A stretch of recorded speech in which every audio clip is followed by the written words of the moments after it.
Hello. Today, we take on the story of one of the most powerful individuals in history, a man feared as a conqueror, yet remembered as a saintly ruler, a warrior prince who became a philosopher king. This is the epic tale of Ashoka the Great. Ashoka was born in 304 BCE, the grandson of Chandragupta Maurya, the founder of the great Mauryan dynasty. His father Bindusara ruled over a vast empire, but in the royal court of Pataliputra, the throne was never secure.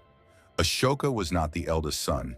In fact, he was not even his father's favorite. He was seen as too harsh, too ambitious, too dangerous.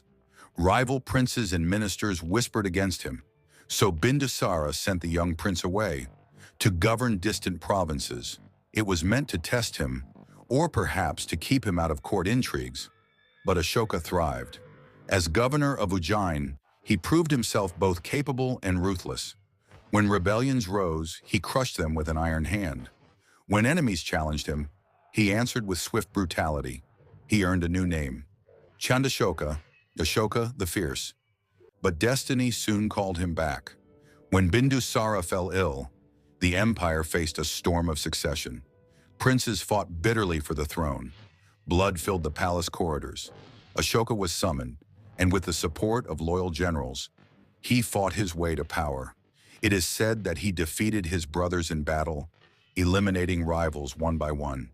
And when the dust settled, Ashoka sat upon the peacock throne as emperor of the Maurya Empire.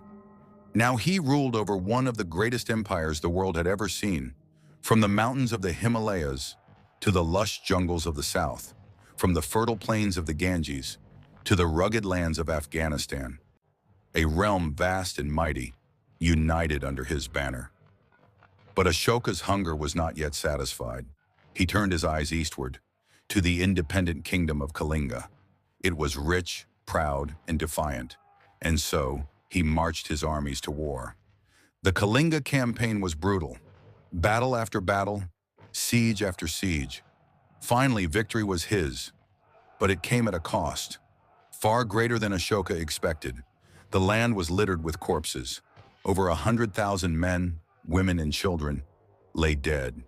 The rivers ran red. Survivors were chained, broken, and led away. Ashoka walked the battlefield and saw not glory, but horror. The cries of the wounded, the silence of the fallen, pierced his soul.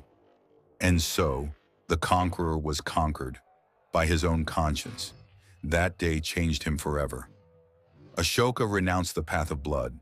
He embraced Dharma, the law of righteousness. He turned to Buddhism and vowed to rule not with the sword, but with compassion. The ruthless prince became a different king. He built stupas and monasteries. He sent missionaries across Asia, to Sri Lanka, Nepal, and as far as Greece.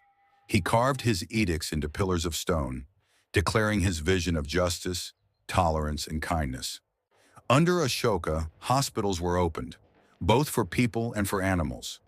Roads were built, shaded with trees and lined with wells for travelers. Prisons were reformed, punishments softened. The empire itself became a reflection of his transformation. And so, history remembers Ashoka not as the fierce, but as Ashoka the Great, a ruler who proved that the greatest victory is not won on the battlefield, but in the human heart. Thanks for watching. Like, share, follow, or subscribe for more videos like this.